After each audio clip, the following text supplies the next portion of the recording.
Hello, welcome back, and today we're going to do a playthrough of the prototype of Vrahode. Vrahode is coming to Kickstarter on October 1st, in just a few days. And I wanted to do a playthrough of the first scenario. Big shout out to Board Game Heaven, who did an interview slash playthrough with the creator, Jeffrey Irving, and made this video possible by kind of explaining some things that were a little bit of a mystery to me. So I'm going to do my best to do a quick playthrough of this. It's kind of straightforward and explain the rules and sort of do an overview. There will be time codes down below, so if there's some part of this you'd like to skip to and know, that will be provided for you. I'm not going to go page by page in the rule book. We're just going to kind of jump right in. But first we're going to take a little bit of a look around at the play area, the game state. So this thing starts with, you start off with these dashboards. These dashboards are for your heroes. I've got them lined up like this just so I can have a kind of a camera angle that covers everything, basically.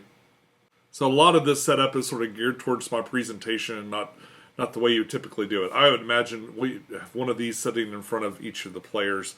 What you can't see is on the side there's some slots for equipment. This equipment will inform some stuff on your board, so let's go ahead and take care of that. So we got a sword. That'll be what we attack with, and it expels out what damages we have. This guy also has a wooden shield and rusted chainmail.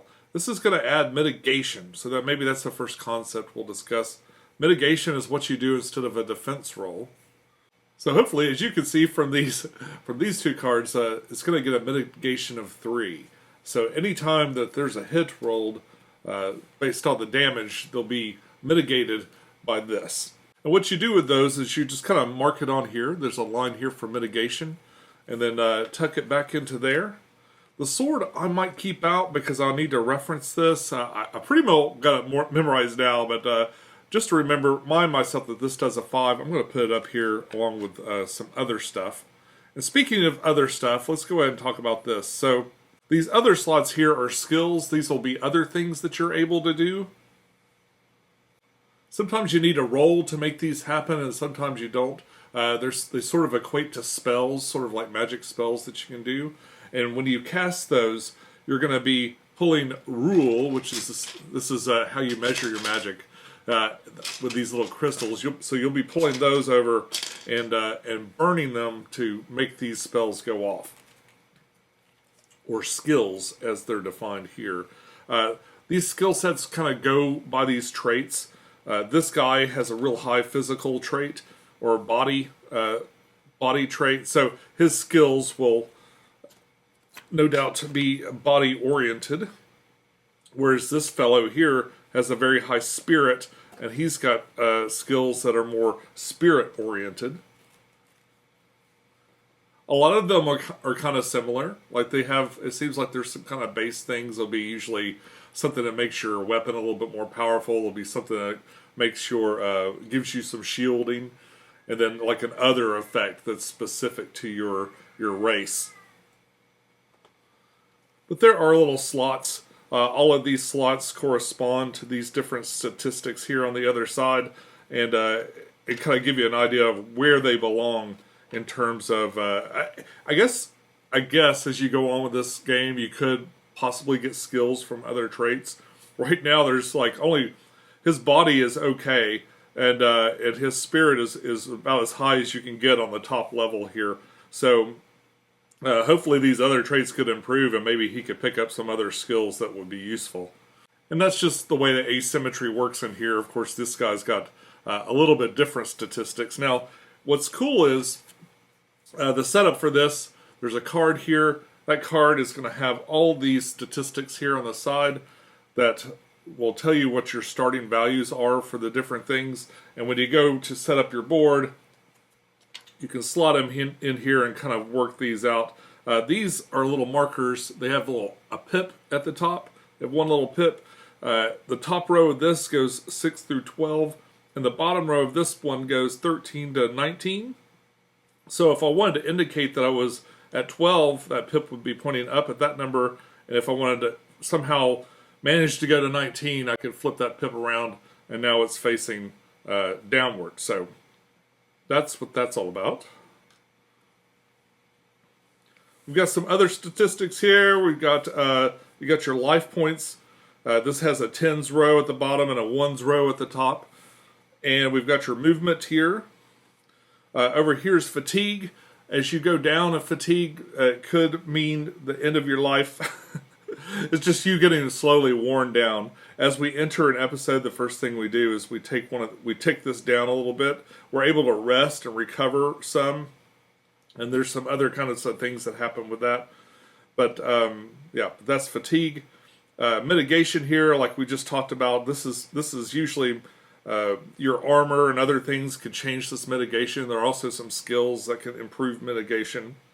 And then the last thing here is your skills rating. Everybody starts with 3. And they get 3 skills, and I think that's the most that they can hold, is what that indicates.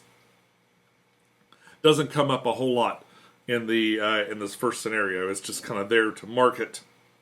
There's a little slot right here, and you'll see this is what the enemy stats look like. So the enemies will have something similar where they've got a tens column and a ones column to mark their health, and another actions marker down here that I need to go get. So in this game, when an enemy attacks, there's a chance that it might use its special attack, like here at the bottom. And if it pulls that attack off, then this gets moved down 1. That special attack will usually inflict something. In this case, this guy's going to put poison on you and cause you to take wounds after every round. This one also has a slot. When we do eventually draw initiative, it will slot in at the top there, so you know who's going when. And that's the down and dirty look at these tableaus.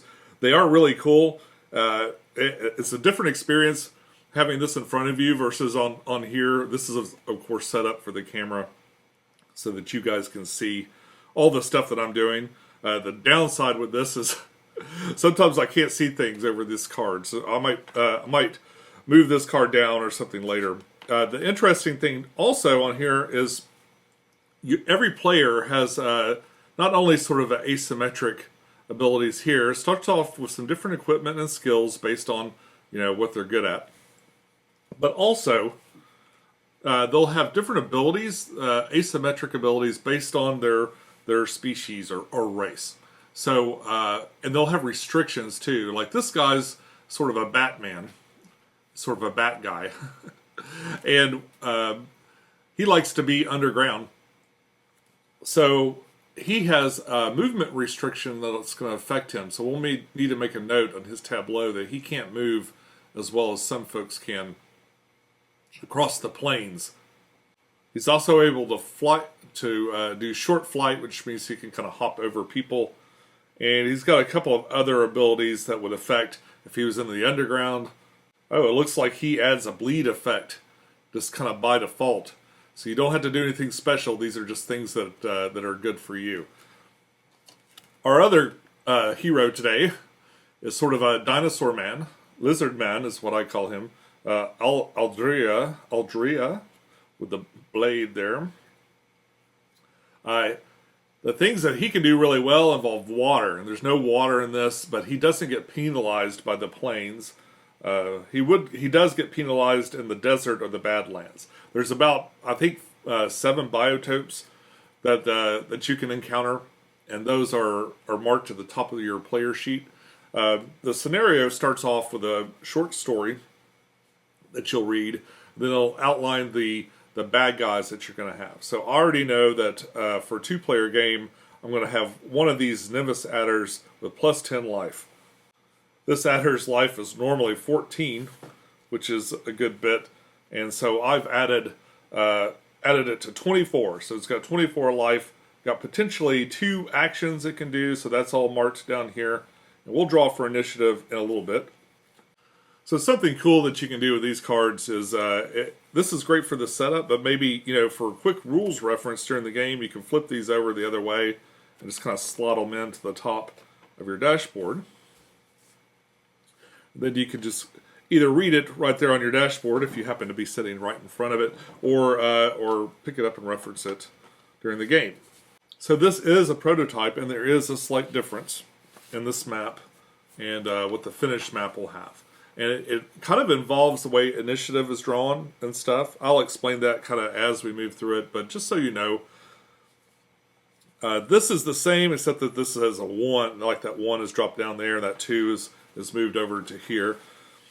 And right here, there's like a little arrow pointing down. So that means that we're going to draw initiative to kind of decide who's doing what first.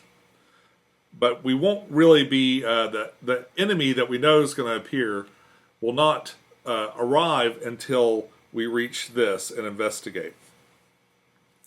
This is part of the narrative that I'll explain in a second, but I just wanted to point that out.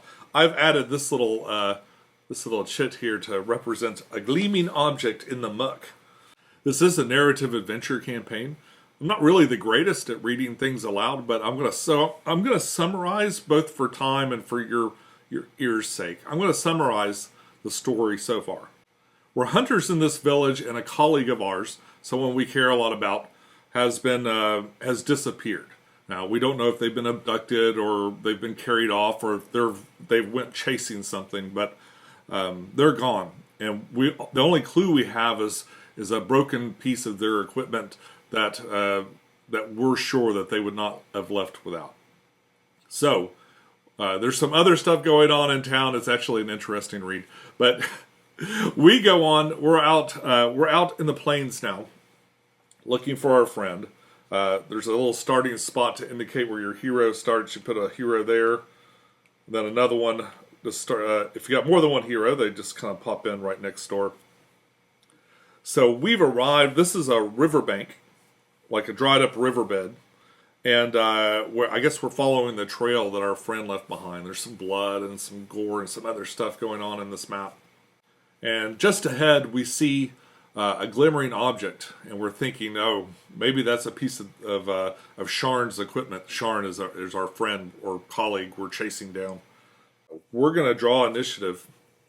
The adder, as we don't really know the adder's there. It's kind of hiding out. We know where he is. I see you, adder. So we're going to draw initiative and hope that we get low numbers. So in this game, low is good. You got to get equal to or below usually to achieve something here. So we are looking at, oh, what did I do? Whoopsie. I just need 1. Oh, perfect. Okay. So that is yours. 2 is good. 2 is great. There is a way to mitigate this. And we'll investigate that. Perhaps. Yes. So these go to 12. So 10 is a really bad initiative. But what you can do is you can pay 2 of your magic. Your rule is what it's called. So you can pay 2 of your rule, and you can just go in here and get whatever number has not been drawn. So the 2 and the 10 would not be eligible, but I can go in here and find the 1 and just go ahead and take that. So now I've got the best possible initiative scenario, which should make it a little easier. Now, if I had drawn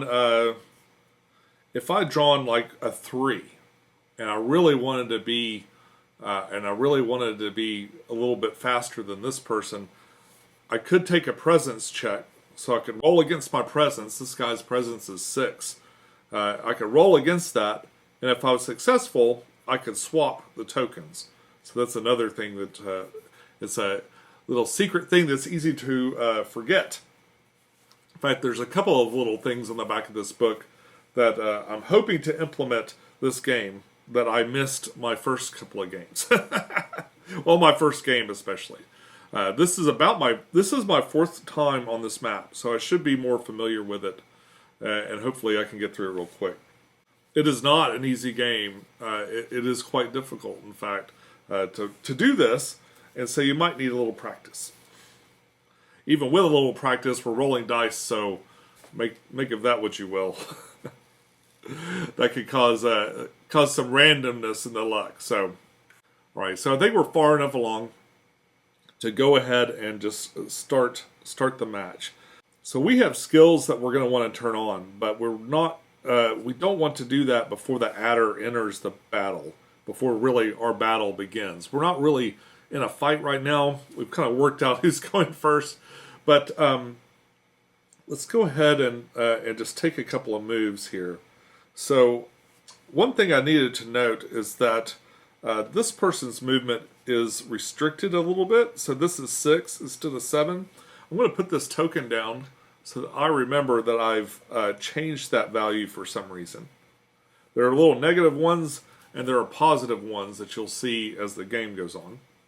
But Athak Ul, or the Batman, as I like to call him, is gonna go ahead and take this first move.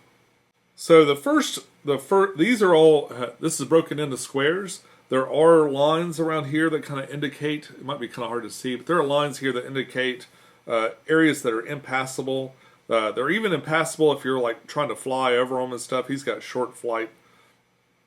We've got a couple of little areas where we're not supposed to walk.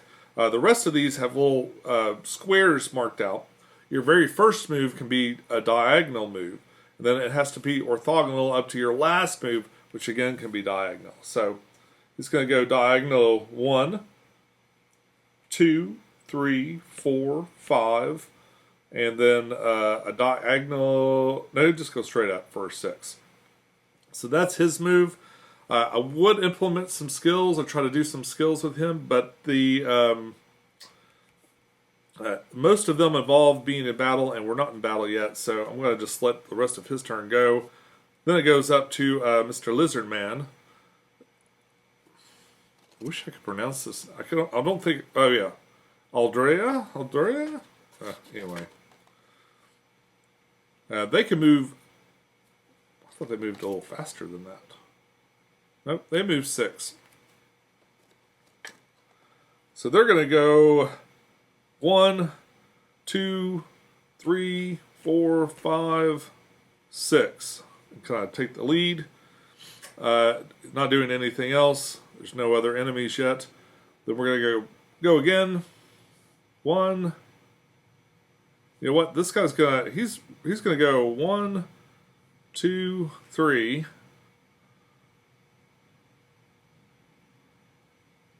4. Kind of hang out right there.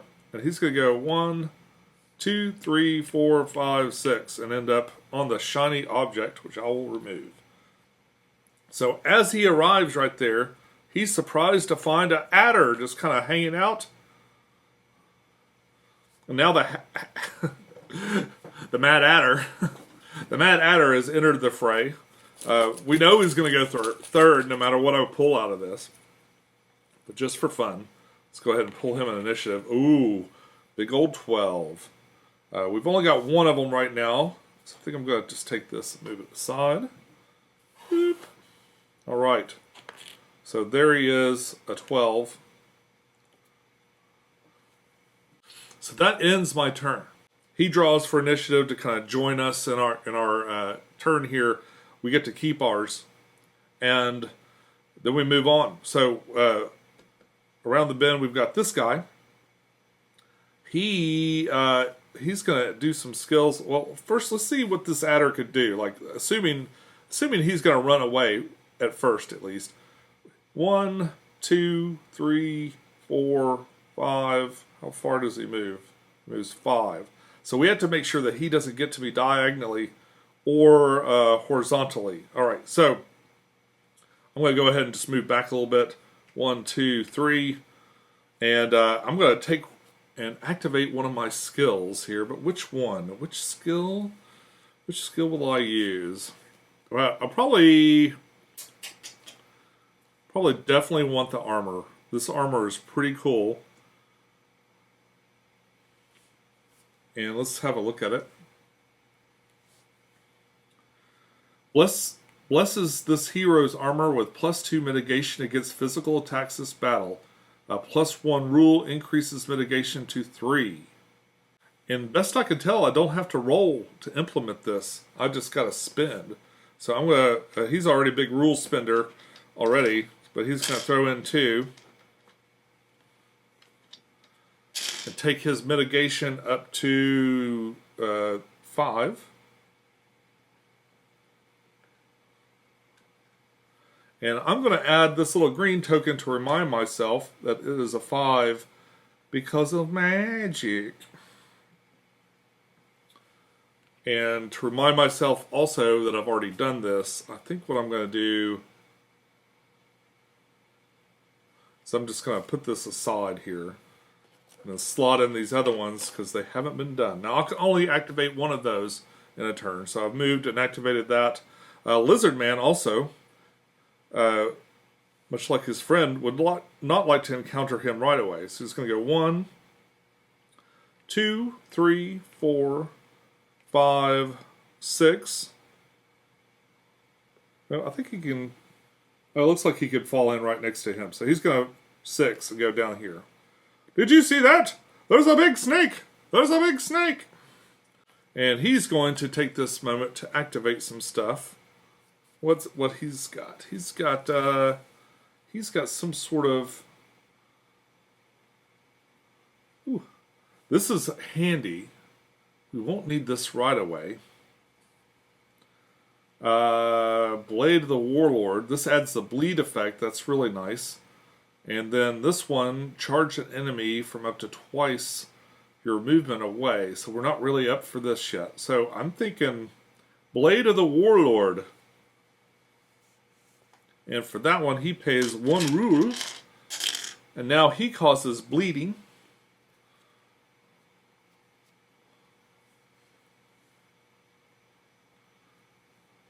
I think to help myself remember that, I have trouble remembering some of these things, so to help myself remember that over here at the body, I'm going to put a little blood symbol and a green thing. To help me remember that that has been activated, and then I'm going to set this right next to his board so I remember that that is done. Much like the other guy, I can only do 1. Now it's time for the snake to move. Oh, Snakey, what you gonna do? He moves 5. 1. First one's diagonal. 2, 3, 4, 5. Oh, almost Snakey. Almost, but not quite. Did not quite get to me. So I'm half tempted. To do my other things. He's got a mace. He's got a mace, and I don't hit with it very much. But when I do, it's glorious. So I could do Tool of the Creator and add +2 shock damage to my mace. What does the mace do? Let's pull that out. The mace is does 6 base damage, so that's going to be the heavy hitter. That's going to be the heavy hitter. But right now he's got all the mitigation also. I think he's going to just take a round, and he's going to add this. If I had Spirit 15, I could add another rule to this, but I do not. And I'm going to put this up. I'm going to use, so we've got these tiny little dice, and they're just like these other dice. But they're really small, and they're meant to kind of mark things that happen along with like these tokens. So I'm going to take this, and so to help me remember that I've got a +2 on that attack, I'm going to put it like that. And I'm going to set it over here next to my hero on the body stack, because this is what I'll be looking at when I roll for that mace. All right. And there is a little slot next to these that I guess like maybe for a short period of time you get a +2. So instead of having to roll a 10 there, it'd be a 12. But that's not really what I'm indicating now, so I'm just going to do it like that. Now it's up to the Lizard Man. Does he want to do the same thing? He doesn't have quite the mitigation that the other dude has, but he does have a little bit, and he could probably take the first hit. I'm sure that won't cause any problems at all. He doesn't need to do either of these. The charge won't do him any good. He's just going to have to fight him with his sword. His sword does 5 base damage. So he's going to move up. Sorry. Caught that wing, so he's going to move up that one space, and he's going to attack diagonally here. The way attacks work is you roll against different stats. So the body stat is used for like melee weapons. There's a focus stat that's used for shooting weapons. So like this guy's a little bit better at shooting than this fellow is. But you're going to roll that and try to hit equal to or under your number. His number that he needs is 12. The other dice you're going to roll is this mean dice that can take it to -3 or +3, and definitely will swing this attack one way or another. Sometimes there's very little effect. Sometimes it's devastating. Let's see what happens now. So I got 11. So I hit. I got a -2. So my base damage of 5 was right. Yeah, is now 3. The snake has a mitigation of 2. So it takes my 3 and makes it a 1. So I did 1 damage.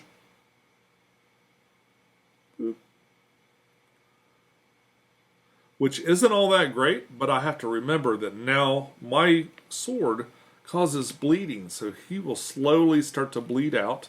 And to indicate that, when you take an effect, you take 3 tokens, matching the appropriate effect. In this game, you'll just see bleeding and poison, which are the green drops. So I'm going to add that right here, where hopefully I'll notice. And every round, I'll remove one of these, and they will take a wound. All right, so now he's gone, and he's gone. It's time for the adder to strike back. So this adder has a couple of special actions. And these actions are going to attack for 5 and give you venom. And when he pulls them off, they get marked down. So he can only do this twice, or he can only succeed twice. And the way he succeeds is rolling from -1 to +3. Anything else, he does not pull it off. All right, so he does not pull it off with a -2. So that means he's just going to attack me the regular old way, which is just as bad. Well, not just as bad, but pretty bad. So he's attacking Mr. Lizard Man. And he misses with a 17. Oh, yeah. And that's, it would have been a 4 coming at me, and then my mitigation would take effect. But he missed. He needed to roll 14 or below. He rolled a 17. Too bad, so sad, Mr. Snaky Man. Now it's back around the bend, and we're over here to 1. And now he's got a super mace that's just going to do all kinds of damage. And he's going to come up, he's going to hop over his friend right here. And he's going to come up next to this guy. So he's got little wings, right? So he kind of will fly over his buddy. I think you can move through friendlies anyway. But this is fun. We're doing it the fun way, right? So he flies over there, and he's going to hit him in the face with a mace. But will he do it? He needs a 10. He rolled a 16. That means no, he did not do that. He did not do that. And he's sitting there. All right, now Lizard Man is going to go and attack again. He needs a 12. And he missed. So he's doing nothing. But you know what? He's not too keen on being attacked since he doesn't have the mitigation the other dude has. So he's going to kind of pull back a little bit and go 1. He doesn't have to go very far. So he'll just kind of go right here. All right.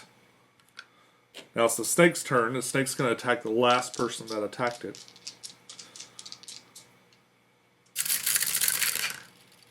And he hits this time. Oh, wait. So I was supposed to roll for his whether or not he can attack with his special attack. I'm going to count that since I did roll it. So he does not get a special attack. And here's the hit. And he hit almost a critical hit. In this game, a critical is 1, and a critical miss is 20. A critical hit means that you there's no mitigation, and the hit goes all the way through. Like it's the perfect hit. This is just about as good because it's got a +3. So now it's 5, 6, 7, 8 coming at him. He has 3. No, wait, it's this guy. He has 5 mitigation. So he's going to take 3 wounds. So 1,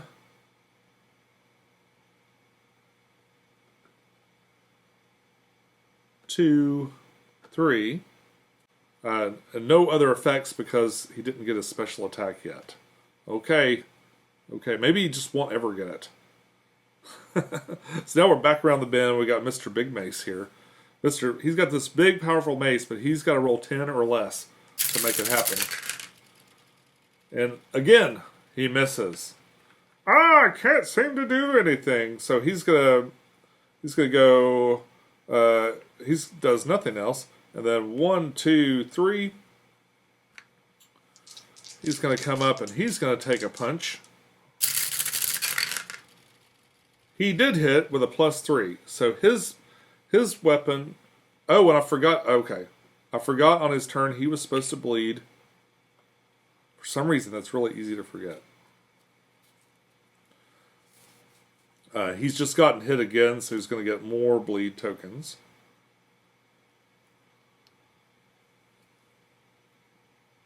And he was hit for, that's 5. 5. His sword is 5. 6, 7, 8. Mitigated by 2. So it's 6 damage. Alright, so 1, 2, 3, 4, 5, 6. Leaving this guy with 16 health. He's a pretty big monster there. Pretty big monster. Alright. And now it's this monster's turn. He's going to lose a health from the bleed. Slowly bleeding out. I think presumably he could attack either one of these. So I'm going to do 1 through 10 here.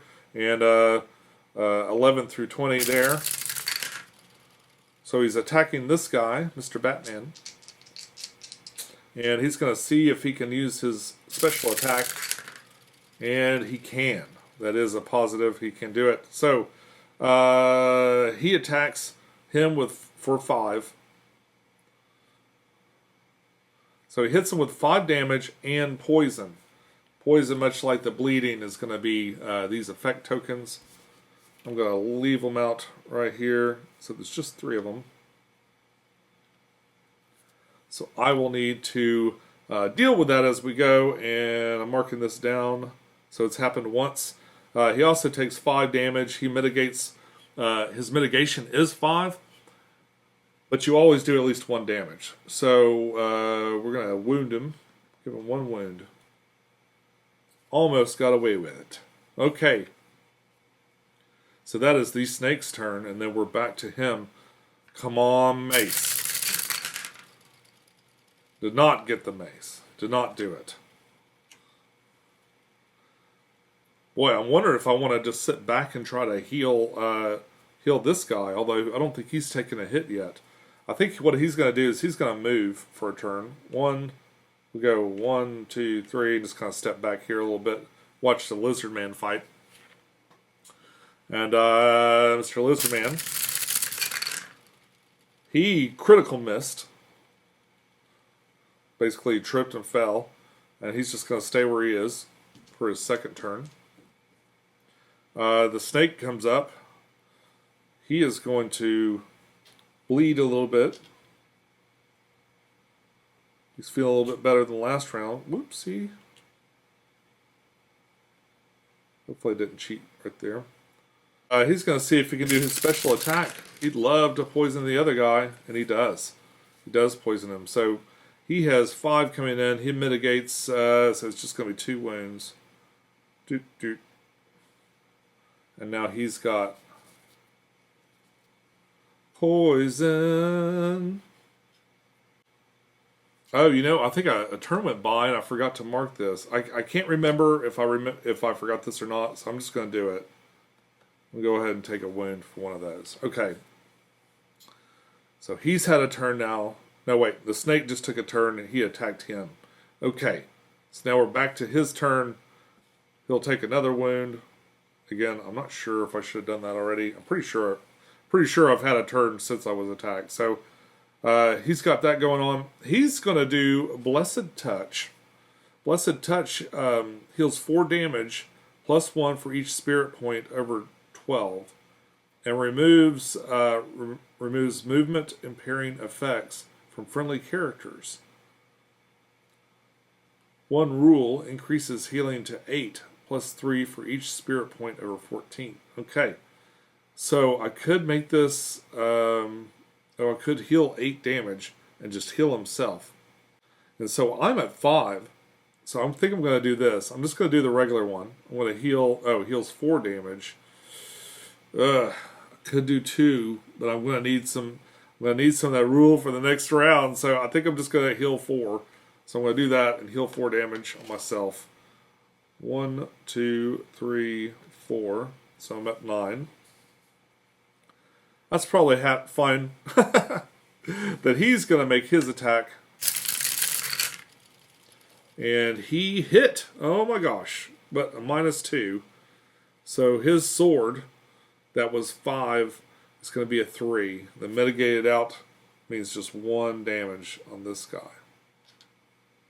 I guess the only positive is that I just keep adding these bleeds to it. Okay. Now it's the adder's turn. He's going to bleed a little bit, because that's the only way I can damage him, apparently. And that he's going to attack this guy. He's got 1 special attack left. Actually, he shouldn't, because he's poisoned both of these guys, so he's got none of that. He has no special attack. So this is his roll. And he missed with a 16. It is about time. Oh, and I'm glad he did.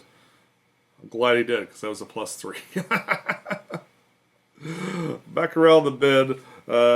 He's feeling better, so he's going to come in and hit him, presumably. I need a 10 or below. Yes, okay. Just barely, but I got it. And it's a +1. So my 8... because it was 5. Was it +2? Maybe it was 7.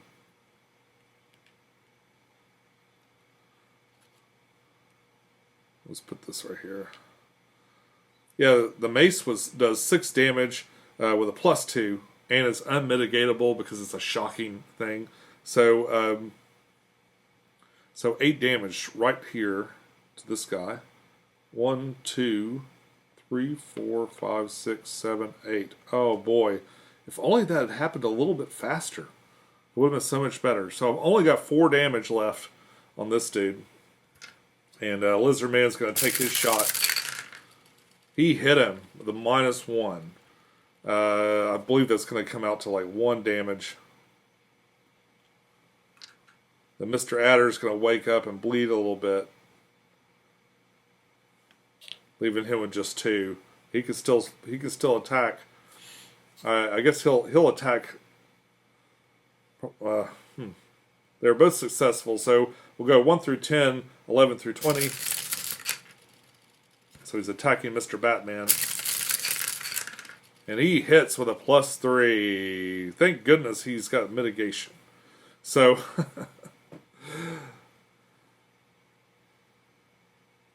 So it's regular. So he's going to take 3 damage. 1, 2, 3. Oh, and I'm pretty sure I was supposed to take damage over here. So when he activated earlier, oh man, I think I'm probably down 2. I'm going to go ahead and mark this as if I've taken 2 damage that way, because I can't remember. I have a hard time remembering that, or anything I've got hidden behind this card. So the adder's attacked, and he's done his thing. And it's time for a big mace man. He needs a 10 or below. He misses. Time for Lizard Man. And he hit with a -3, but it's always going to do 1 damage.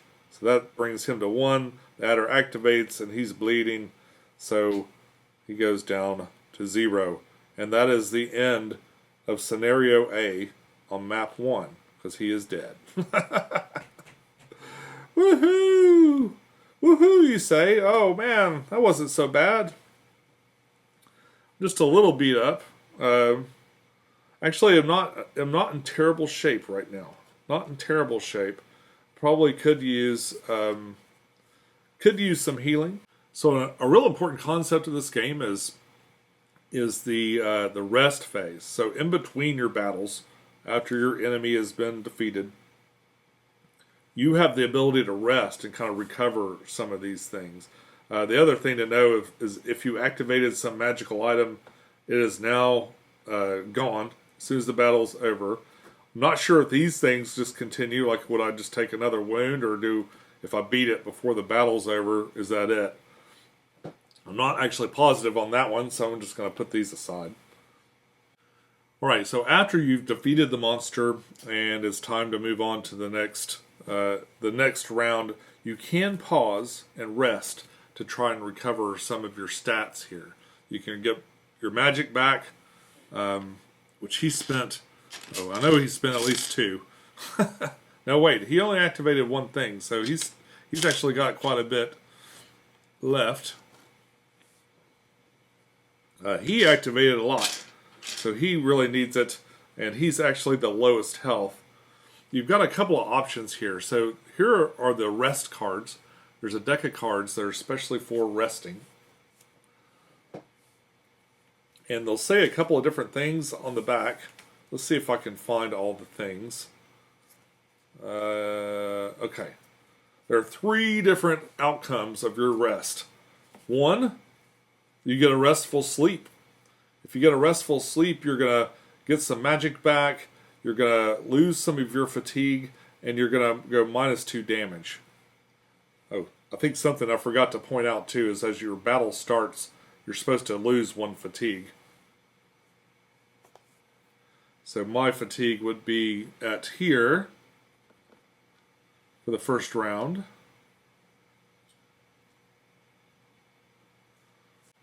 Restless sleep is just basically 1 less than all of these things. It's just a little not as good. And ambush is the worst. So in an ambush, a monster pops out and just attacks you right where you are. There is a way to mitigate that. You can choose not to, one of your heroes can choose to stay awake and keep watch. If they do that, then instead of the monster just appearing right next to you and attacking you, and the monster's based on whatever environment you're in, like the plains has this beetle thing that attacks you. But if someone's keeping watch, then you can put that little creature wherever you want on the map. Basically, you can put it far enough back to where you can spend your magic to get yourself all beefed up again, or you just take an attack right off the bat. The first time Owen and I played this, we got beat up by the snake pretty bad, and then we tried to rest and we got killed. We got killed by the monsters that popped out. So it was a pretty rough game. If you get just a whole bunch of bad rolls in a row, plus some bad pulls on this, it can be really frustrating. You can pull off this deck as many times as you want, but obviously there's more than 1 ambush in here, and there's not that many cards, so you're very likely to get an ambush. We're going to attempt to rest without... I'm just going to keep shuffling while I talk.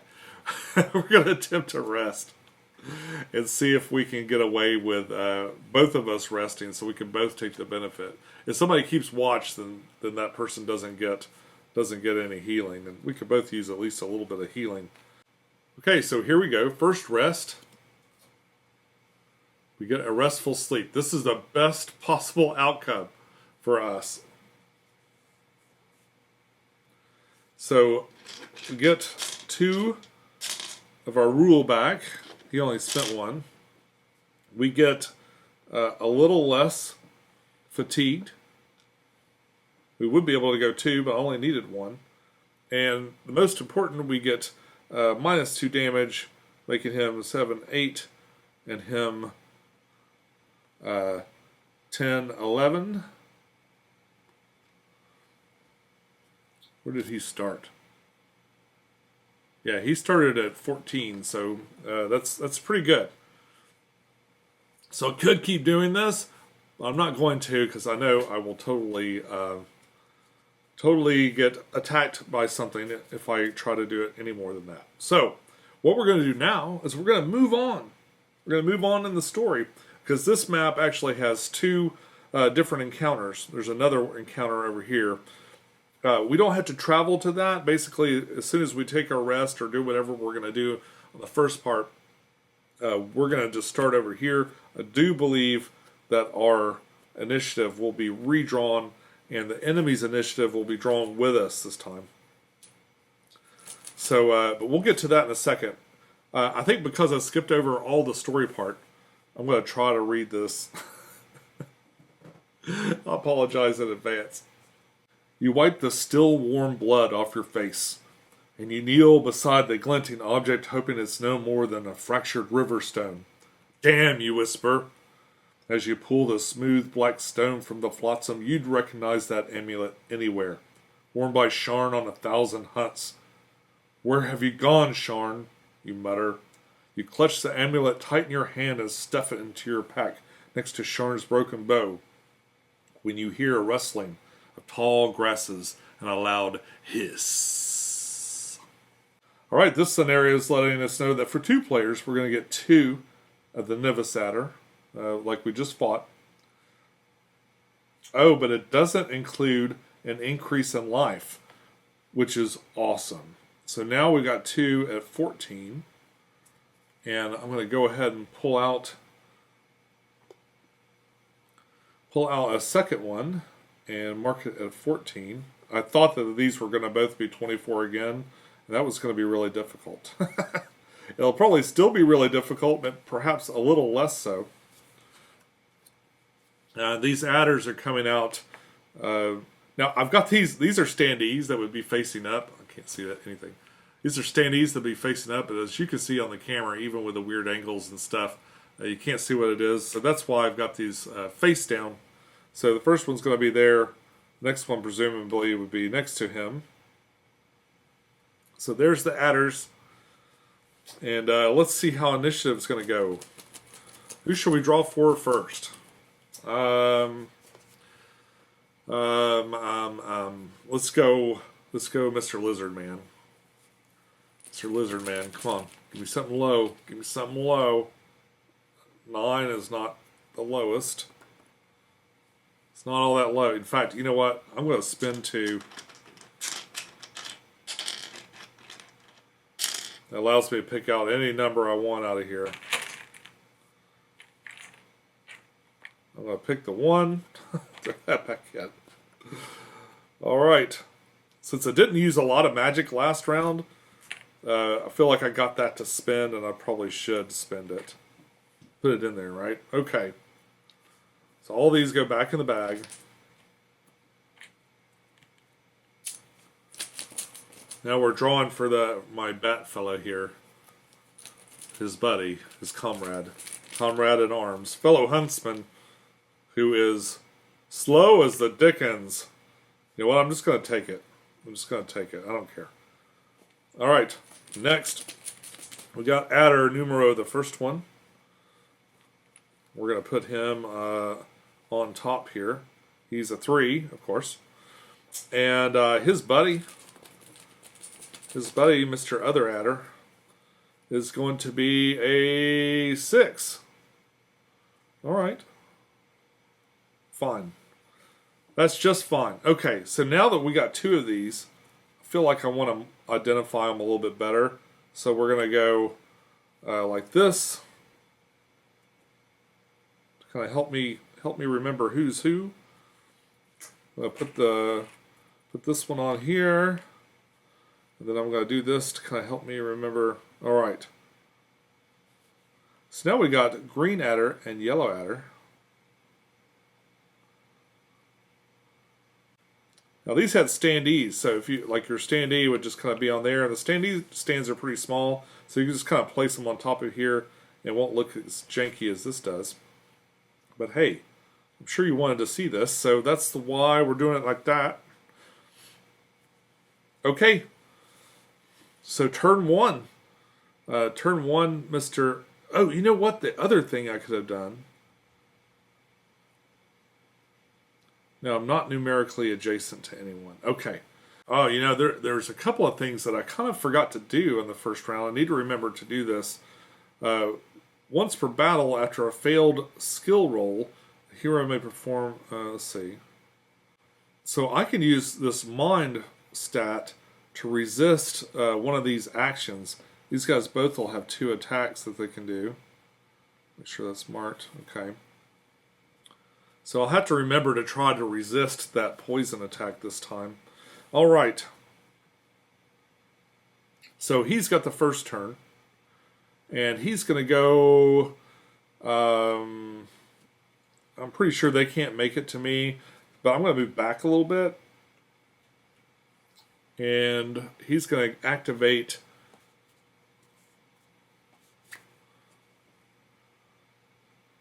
the blade of the warlord, so that he causes the bleed ability. So I'm going to pay for that. I'm going to do a little thingy to help me remember that he does that. For some reason, that's easy to forget. So that's in effect. And then now the adder number 1, Mr. Green Adder, is going to move. So he's going to go 1, 2, 3, 4, 5, I guess. And adder number 2 is just going to follow him over there.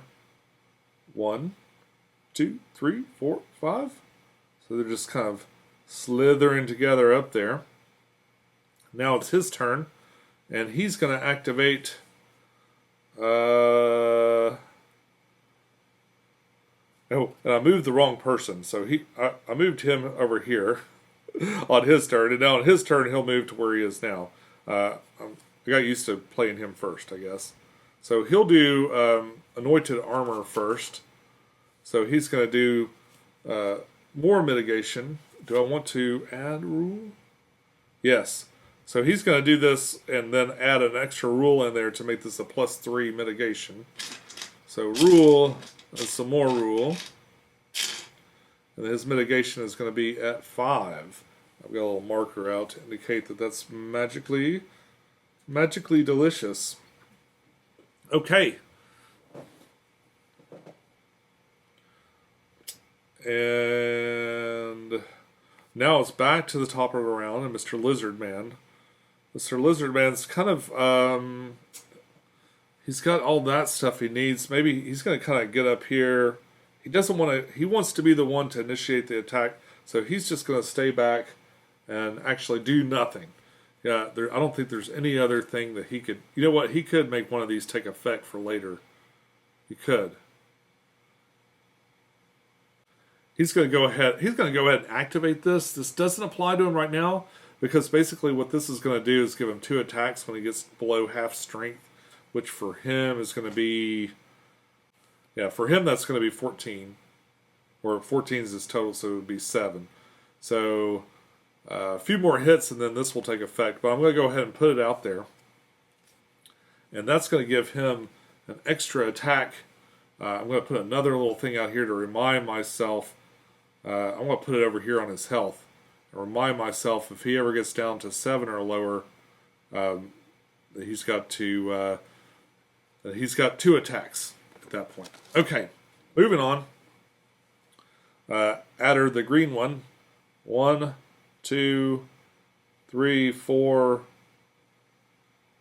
5. I'm not sure who's closer exactly. Then he's going to join him. 1, 2, 3, 4, 5. So he's coming in. They're kind of splitting them up now. And now this guy's turn, and of course he's going to... I want to make sure that I get to attack first. So 1, 2, 3, 4, 5. He can get all the way to there. 1, 2, 3, 4, 5. He's going to move back a little bit. Let that snake come to me. Oh, wait.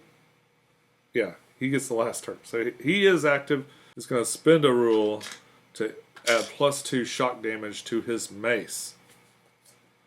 So that is in effect. I'm going to pull that mace down. I'm going to put that +2 right on there. So I remember that that one's been enhanced. Now, if only I could hit something with it, that would be great. All right. In fact, I'm going to bring the sword down here. For some reason, I can't remember that it's a 5. All right, so yeah, I can put the bleed on there. Okay, there we go. I got all my little reminders set up. It's like twice as hard to do this on camera as it is to just do it when you're sitting there. It's a little bit to remember, especially when you're playing 2 characters and you're trying to narrate everything you do. But excuses aside, I'm going to move away a little bit. 1, 2, 3, 4, 5. And hopefully that will keep him away from me. This snake, Mr. Green Snake, activates. And I guess he's just going to follow this guy. We go 1, 2, 3, 4, 5. He's getting close. We got him sectioned off, and he's going to go this way. 1, 2, 3, 4, 5. All right, so it looks like we're fighting down here. All right, so now it's my Batfellow's turn, and he's been backed into a corner, but he's not going any further back. It's time to now unleash all of his magical prowess. So 1, 2, attack you. All right, so he is not the best physical specimen. He's got a 10, so 10 or below to hit. He hits with a +1. Oh, that is great. That's great news because 6, 7, 8, and then 9. 9 at this guy with a -2 equals 7. So 7 damage that he cannot... Oh, wait. It's not -2. He takes the whole 9 because because of this ability. Tool of the Creator. May not be mitigated. Oh, wait. Oh, wait. This was a roll required, so I did skip something here. I have to roll to achieve this. Okay, I'm gonna... Ooh. Did I have to do that with these other ones?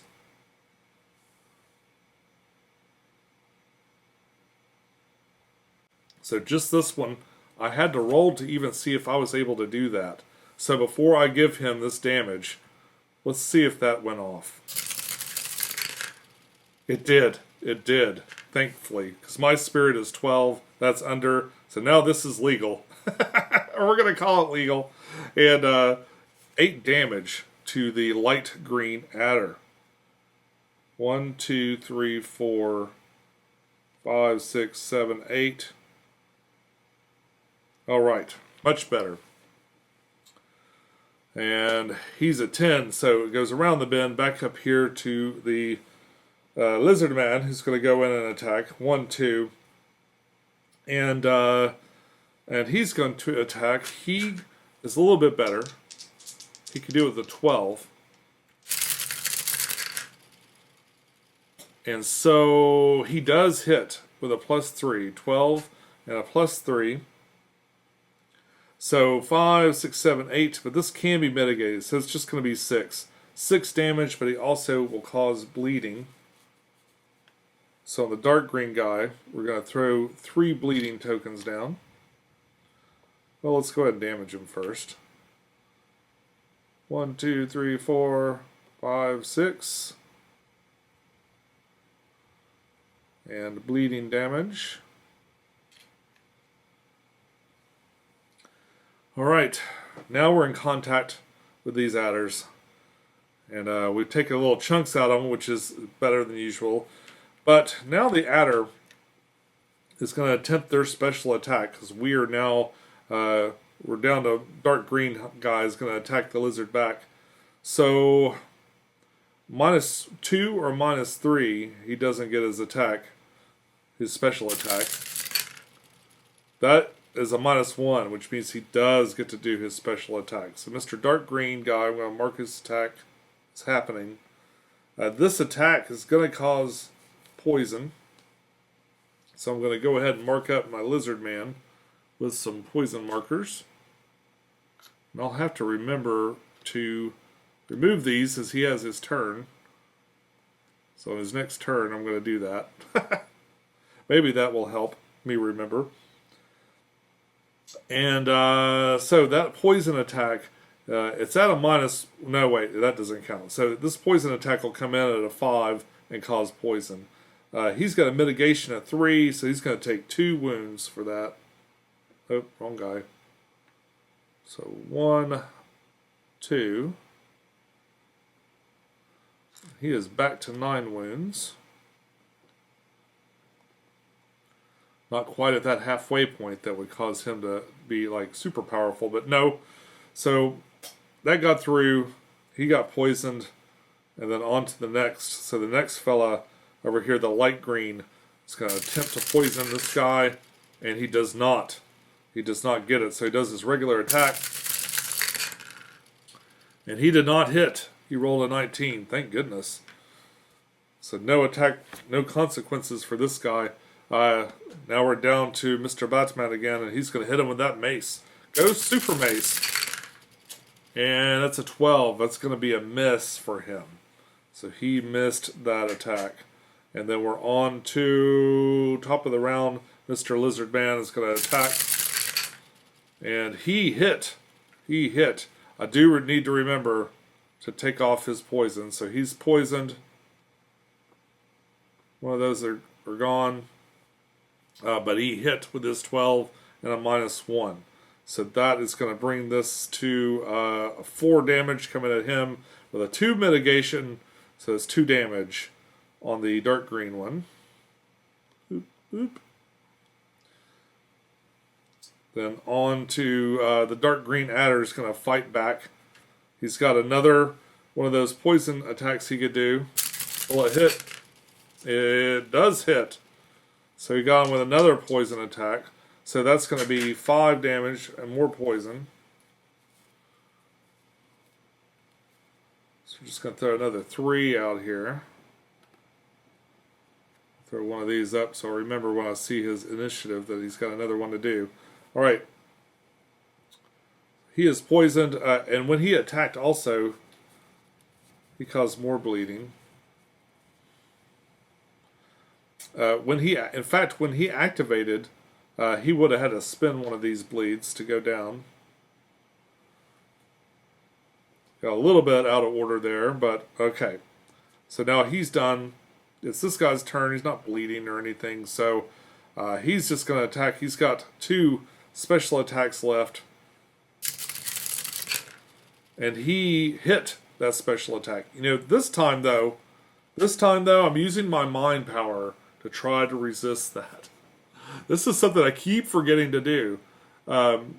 Once per battle, after being successfully targeted by an enemy action, that hero may perform a mind roll. If this roll successfully, simply resist that action. So the action still goes off, and it's marked down. But I get to attempt to resist that. Unfortunately, I'm kind of dumb. And my mind action is a 6. So 6 or lower.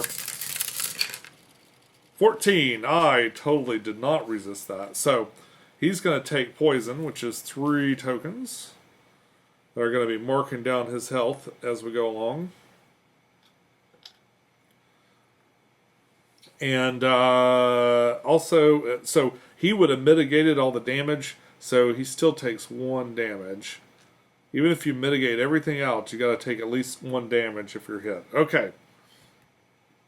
And that is light green Snake's turn. So now we're back around the bend.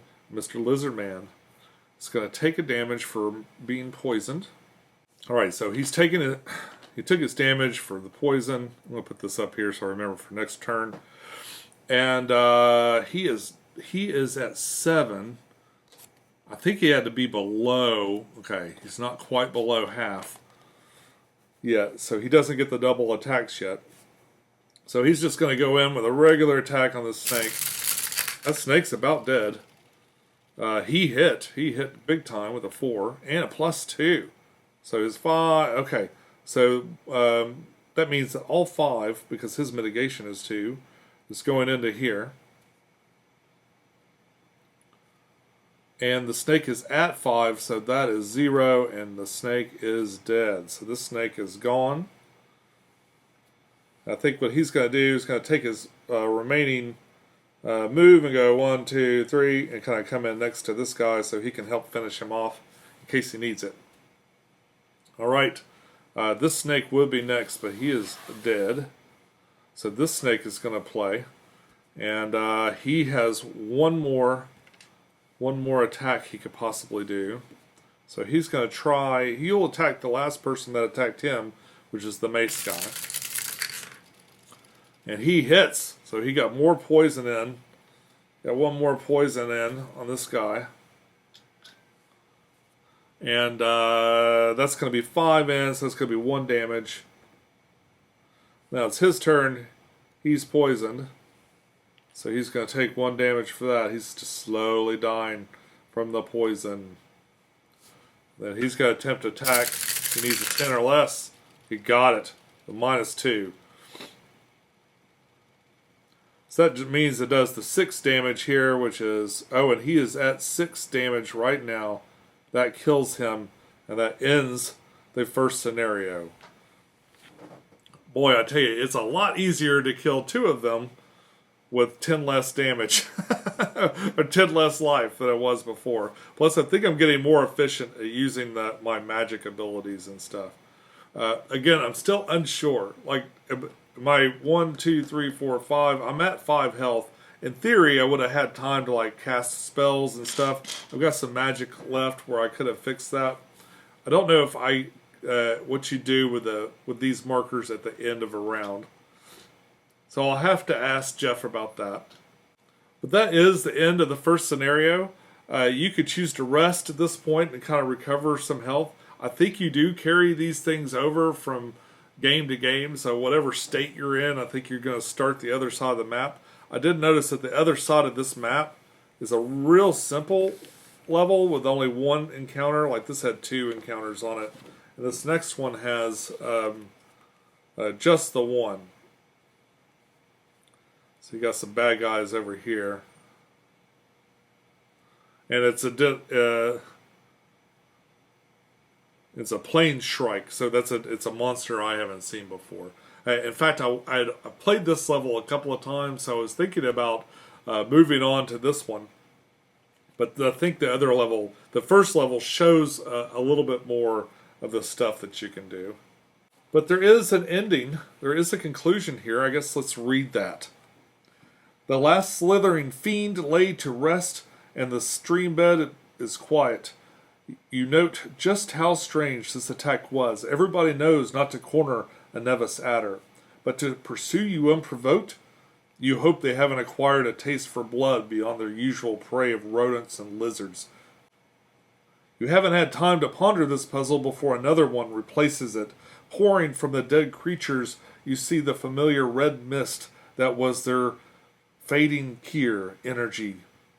Fading Kier energy. I guess that's their life force. Oddly floating off toward the stormward horizon. So it's floating off. You've never seen it do anything. You've never seen it do anything other than seep into the ground. No one has. First Sharn, this aggressive snake, and now this. No one has ever accused you of being wise, but you can't help feeling it's all connected somehow. It's kind of my everyday. Is this feeling. Alright, so that's the playthrough. I didn't get to... There's a couple of these things I wanted to try, but I kept forgetting. I don't know why I keep forgetting to try these things. A lot of it didn't really come into play. This mind resisting these attacks is really important to remember because that poison could be pretty bad. And I'm not going to do... Since I already did... I'm not going to do a rest for this demonstration because I will assuredly pick up I will surely pick up a monster and end up having to fight it. In fact, I'd rather take the stats I have now, try to beat the next round, and then rest after that one if I need to. There is a reward, so for finishing this, you would get a reward that's listed here. That reward would be pull from these basic items deck. So if I just kind of cut this deck, and I could draw for this guy, he'd get some food. This healthy meal reduces fatigue by 1, which is pretty cool. Oh, I forgot to mark fatigue down again also. So as I started this second round, I would have had to mark that down. And then the other guy would have drawn, and he would have got a simple metal helm. That's a +2 mitigation. That's pretty nice. That's pretty nice. He could really use some extra stuff. You can wear, for armor and stuff like that, I think you can wear like, you can wear one thing for your head, one thing for your body, and then something for your legs. So you do have some limitations on your gear and stuff, like you can't have a whole bunch of helmets and then take that mitigation. But that combined with that spell would be really nice for this guy. In fact, I think I'll just pop that over there. And food, he could always, getting a little less fatigued would be good. So I'm going to pop that over there. And I'll save it for next time, Mr. Lizard Man. Same for you, Mr. Bat. And folks, that's all I got for you today. Be sure to click like if you made it this far in the video. I really appreciate it. And it helps this video and the algorithm and the channel, etc. when you do that. And make a comment. Let me know what you think of this game and whether or not you'd like to try it. Speaking of liking this game and liking to try it, there's links down below with all the information you need to get more information about this game, where it starts, their Facebook page, and all that stuff. That's all in the description. And if you like this playthrough and you want to see more playthroughs, I do it periodically. There's a playlist right here. Be sure to subscribe so I can see you again. And until next time, enjoy your games. And I'll see you soon. Bye-bye.